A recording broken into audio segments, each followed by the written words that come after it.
പള്ളിയിലുൾപ്പെടെ 50-ലേറെ കവർച്ചാശ്രമം. വടക്കൻ പറവൂർ ചേന്ദമംഗലം മേഖലയിൽ തമിഴ്നാട് തിരുട്ട് ഗ്രാമത്തിൽ നിന്നുള്ള കുറുവ മോഷണ സംഘം എത്തിയെന്ന വാർത്തയ്ക്കു പിന്നാലെ പെരുമ്പാവൂർ മേഖലയിലും വ്യാപക മോഷണ ശ്രമങ്ങൾ. ഒരു മാസത്തിനിടെ 50-ലേറെ കവർച്ചാശ്രമങ്ങളാണ് പെരുമ്പാവൂർ ടൗണിലും പരിസര മേഖലകളിലുമായി നടന്നത്. പെരുമ്പാവൂർ ബൈതൽ സുലൈഖയുടെ പള്ളിയിൽ നിന്ന് രാവിലെ നടന്ന മോഷണ ശ്രമത്തിന്റെ CCTV ദൃശ്യങ്ങൾ പുറത്തുവന്നു. ഒരു മാസത്തിനിടെ 4-ാം തവണയാണ് ഈ പള്ളിയിൽ മോഷണ ശ്രമം. വടക്കൻ പറവൂർ മേഖലയിൽ കുറുവ സംഘം എത്തിയെന്ന സൂചന കൊച്ചിയിലും പോലീസ് ജാഗ്രത പുലർത്തുന്നുണ്ട്. വെള്ളിയാഴ്ച വടക്കൻ പറവൂരിലെ പന്തളം വീടുകളിലാണ് കുറുവ സംഘം എത്തിയതായി സംശയിക്കുന്നത്.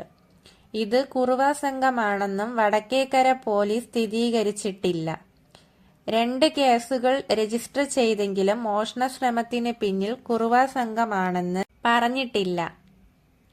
മുന്നമ്പം DYSPയുടെ നേതൃത്വത്തിൽ 10 അംഗ സംഘത്തെ കുറുവകളെപ്പറ്റി അന്വേഷിക്കാൻ നിയോഗിച്ചു.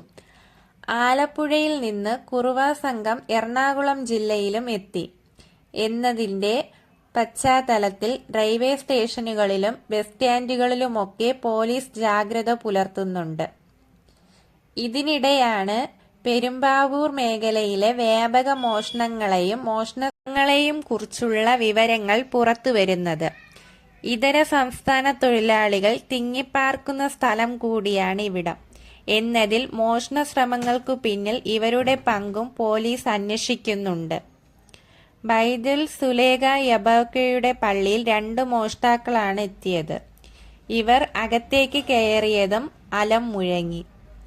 ഉടനെ മോഷ്ടാക്കൾ കടന്നു കളയുന്നതും CCTV ദൃശ്യങ്ങൾ വ്യക്തമാക്കുന്നതാണ്. പല സംസ്ഥാനങ്ങളിൽ നിന്നുമുള്ള കവർച്ചാ സംഘങ്ങൾ പെരുമ്പാവൂരിലെത്തി ഒളിച്ചു താമസിക്കുന്നു എന്നും പരാതികളുണ്ട്. കുറുവ സംഘങ്ങളെ മറയാക്കിയും മോഷണം നടക്കുന്നുണ്ട് എന്ന കാര്യവും പോലീസ് അന്വേഷണ പരാതിയിലുണ്ട്.